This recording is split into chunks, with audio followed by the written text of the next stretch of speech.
तो दोस्तों, जैसे कि मैंने अपनी पिछली वीडियो में बात की थी कि हम इतना डेटा बना रहे हैं, इतना डेटा जनरेट कर रहे हैं कि एक दिन ऐसा भी आ सकता है कि हमें स्टोरेज डिवाइस की कमी हो जाए। मतलब इस दुनिया के सारे हार्ड डिस्क, सारे सर्वर, सारी पेन ड्राइव, सारी सीडी ड्राइव फुल हो जाएं और हमारे पास ऐसा कच्चा माल ना बचे, कोई रॉ मटेरियल ना बचे जिससे हम और ज्यादा hard disk, SSD, pen drives और ये स्टोरेज मीडिया बना सके। तो क्या होगा? तो हमें बनानी पड़ेंगी ऐसी चीजें जो कि अभी के स्टोरेज टेक्नोलॉजी से बहुत आगे हों, बहुत ज्यादा डेटा स्टोर कर सकें। मैंने आपको एग्जांपल दिया था अपनी पुरानी वीडियो में कि पहले 5 मेगाबाइट की हार्ड डिस्क टनों के हिसाब से होती थी। सोचो, सिर्फ 5 MB। अभी आप जो फोटो लेते हैं ना, वो कई फोनों में शायद वो फोटो भी 5 MB से ज्यादा होता है। सिर्फ वही साइज को स्टोर करने के लिए पुराने काल में आपको 1 टन की हार्ड डिस्क लेनी पड़ती, जो आपके पूरे एक कमरे में आती। और अभी वही डेटा आप बहुत नाखून के बराबर वाली चीजों में उससे कई गुना ज्यादा स्टोर कर सकते हैं। सो टेक्नोलॉजी ग्रो कर रही है, टेक्नोलॉजी के साथ डेटा भी जनरेट हो रहा है। मैंने ये भी बताया था कि पिछले 2 सालों में ही हमने 90% डेटा जनरेट किया पूरे इंटरनेट का। तो हमें नई टेक्नोलॉजी की जरूरत है और आज मैं बात करने वाला हूं ऐसी नई टेक्नोलॉजीज की जो डेटा स्टोरेज को चेंज करके रख देगी। मैं सबसे पहले बात करूंगा GGGQEP। इसकी फुल फॉर्म क्या है? Gadolinium gallium garnet quantum electronic processing.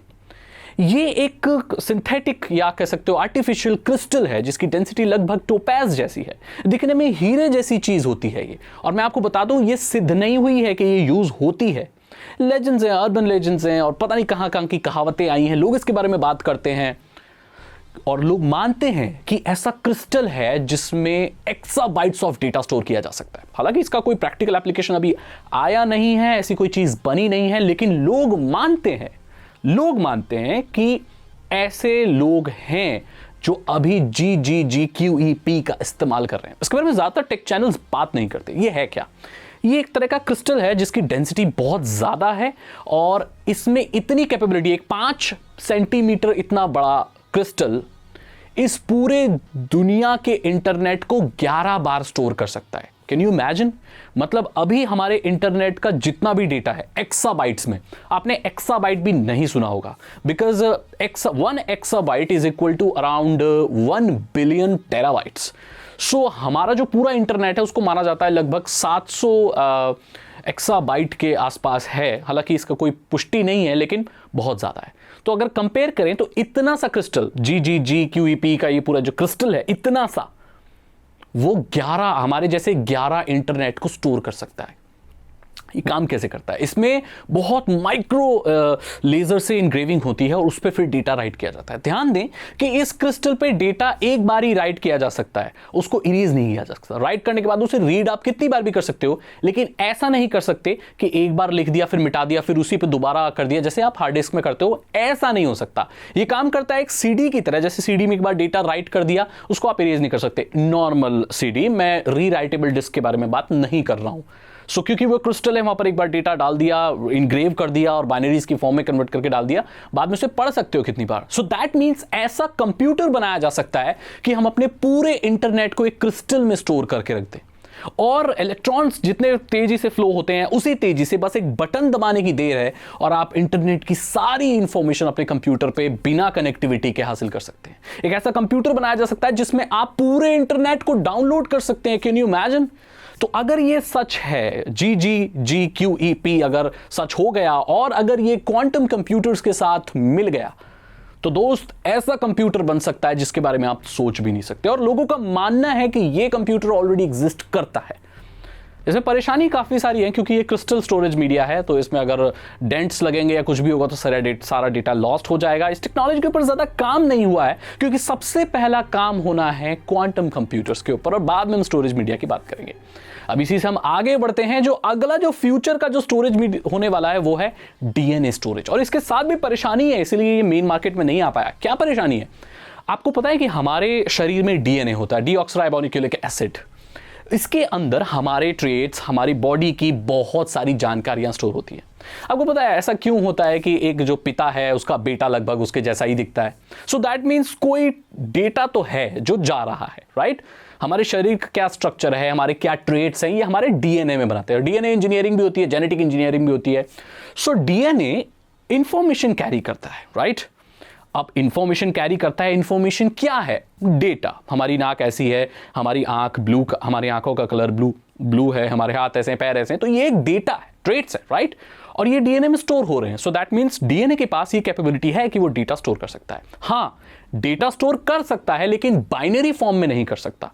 जो ये डेटा होता है, ये अलग तरीके से बायोलॉजिकल डेटा स्टोर कर सकता है। और हम जानते हैं कि हमारे मॉडर्न कंप्यूटर्स बाइनरी से चलते हैं, लेकिन हमारे शरीर में जो डीएनए है, उसमें जो डेटा है वो बाइनरी के फॉर्म में नहीं, बायोलॉजिकल डेटा है। सो हम कोई ऐसी चीज बना सकते हैं जो हमारे बाइनरी डेटा को, जैसे हमारी इमेज है, वो 1 MB की इमेज है, उसको बायोलॉजिकल डेटा में कन्वर्ट करके देन हम उसको डीएनए में स्टोर कर सकते हैं। साइंटिस्ट ने ऐसा कर दिया है। और एक डीएनए में, इतने से डीएनए में, बहुत सूक्ष्म डीएनए में आप दुनिया भर की सारी इंफॉर्मेशन स्टोर कर सकते हो। मतलब जितनी भी वेबसाइट्स अभी आप सर्फ करते हो या जितने का आपको नाम मालूम है, या जितना आपका अभी पूरे घर में लैपटॉप, कंप्यूटर सब है ना, वो आप इतने से डीएनए में कर सकते हो। इतनी इंफॉर्मेशन होल्ड कर सकता है डीएनए। और डीएनए में जो आपके अंदर है, आपके पिताजी, उनके भी पिताजी, उनके भी पिताजी, उनके भी पिताजी, उन सब की जानकारियां स्टोर है। आपके सारे एंसेस्टर्स की सारी जानकारियां डीएनए में है। और इसको अगर निकाल लिया जाए तो यह भी बताया जा सकता है कि आपके दादा के दादा के दादा के दादा कहां रहते थे, क्या करते थे, कौन थे। दैट मीन्स बहुत सारा डेटा है। इसके साथ प्रॉब्लम यह है कि इसकी रीड एंड राइट की स्पीड कम है। अब क्योंकि इसमें कन्वर्जन हो रहा है, इसीलिए डिले होता है। मतलब बहुत ज्यादा डेटा स्टोर कर सकते हैं, बट उसको रीड करने की और राइट करने की जो स्पीड होगी वो कम होगी। क्यों? क्योंकि यहां पर बाइनरी डेटा बायोलॉजिकल डेटा में कन्वर्ट हो रहा है, एंड देन वाइस वर्सा, तो टाइम लगेगा, इसलिए इसको भी इस्तेमाल नहीं किया जा रहा है। आगे हो सकता है इस प्रोसेसिंग की स्पीड को बढ़ा दिया जाए यूजिंग क्वांटम कंप्यूटर्स, और शायद डीएनए स्टोरेज फ्यूचर में आए, लेकिन अभी ऐसा कुछ भी नहीं है। जो अगली चीज है वो है एक छोटी सी चिप बनाई है हिटाची कंपनी ने, और आज नहीं बनाई है, 5D ग्लास बोलते हैं जिसको। ये 2012 में बनाई थी। ये इतनी छोटी सी होती है, इतनी छोटी, 1 इंच की इतनी छोटी, या इतनी छोटी होती है, बहुत छोटी। ये ट्रांसपेरेंट एक ग्लास होता है, छोटा सा, और इसमें उन्होंने 5 मेगाबाइट डेटा स्टोर कर दिया। बोलेंगे सागर भाई इतना बड़ा है, 5 मेगाबाइट स्टोर कर दिया, ये कोई बहुत बड़ी बात नहीं है। मेरा मेमोरी कार्ड तो इतना बड़ा है, वो 32 GB स्टोर कर लेता है। ध्यान दें कि ये जो ग्लास है ये ऑलमोस्ट ट्रांसपेरेंट है, मतलब ये ट्रांसपेरेंट है। इसमें माइक्रोस्कोपिक डिवाइस से डेटा रीड एंड राइट किया जा सकता है, लेकिन खास बात यह है कि डेटा राइट करने के बाद भी ये चिप है, ये पूरी ट्रांसपेरेंट रहती है। सो दैट मीन्स आपके घर में जो कांच लगे हुए हैं, आगे फ्यूचर में ये हो सकता है कि वो कांच तो हो, लेकिन आपके मूवीज वगैरह स्टोर करने का भी एक जरिया हो। सो ये एक रिवोल्यूशनरी चीज है जो बनी है। डेटा स्टोरेज को बहुत परेशानी है। अभी तो आइसलैंड में या कौन सी जगह है, वहां पर स्काई स्क्रैपर्स बन रहे हैं, बड़ी बड़ी बिल्डिंग बन रही है जो कि डेटा को स्टोर करेंगे, क्योंकि लोगों के पास जमीनें नहीं है डेटा स्टोर करने के लिए। डेटा सेंटर्स की कमी है, इतना डेटा जनरेट करेंगे, कहां स्टोर करेंगे। माइक्रोसॉफ्ट ने तो ऐसा एक वो भी चलाया है कि वो बड़े बड़े डेटा सेंटर्स को समुद्र में डाल रही है, क्योंकि जमीन पर इतनी जगह ही नहीं बची कि वो डेटा सेंटर बना सके। तो ये टेक्नोलॉजीज हैं जो डेटा स्टोरेज के लिए इस्तेमाल में लाई जा रही है। लोग अलग अलग तरीके ढूंढ रहे हैं डेटा को स्टोर करने के, और अभी फ्यूचर कोई नहीं जानता कि डेटा स्टोरेज टेक्नोलॉजी कहां पहुंचेगी, क्वांटम कंप्यूटर्स क्या रेवोल्यूशन लेके आएंगे इस दुनिया में, हमें नहीं पता। लेकिन कुछ तो नया आएगा, क्योंकि ये जो टेक्नोलॉजी हमारी ये पुरानी हो रही है और हमें नई टेक्नोलॉजी की जरूरत है। मेरे दोस्त, आपकी क्या राय है इस वीडियो के बारे में? क्या आप कोई ऐसा तरीका जानते हैं जिसमें बहुत ज्यादा डेटा बहुत कम साइज में स्टोर किया जा सकता है? अगर आप जानते हैं तो कमेंट सेक्शन में जरूर बताएं। इस वीडियो को लाइक करें, अपने दोस्तों के साथ जरूर शेयर करें, चैनल को सब्सक्राइब करें और बेल आइकन को प्लीज दबा दें। इससे क्या होगा, आपकी कोई भी वीडियो मिस नहीं होगी। मैं अपने चैनल के जो कंटेंट है उसमें बहुत ड्रास्टिक चेंज ला रहा हूं। मैं ला रहा हूं कुछ ऐसी चीजें जो आपने ना कभी सुनी होंगी ना देखी होंगी। एक नई चीज शुरू कर रहा हूं मैं, तो मेरे साथ जुड़िए। चैनल को सब्सक्राइब करने के साथ साथ बेल आइकन को प्रेस करें। और इथिकल हैकिंग में इंटरेस्ट है, अगर आप एक इथिकल हैकर बनना चाहते हैं तो डिस्क्रिप्शन चेक करें। 299 रुपीज के 3 इथिकल हैकिंग कोर्सेज हैं जो आसान भाषा में आपको इथिकल हैकिंग सिखा देंगे। मैं मिलता हूं आपसे अगली वीडियो में। Thank you so much and good bye.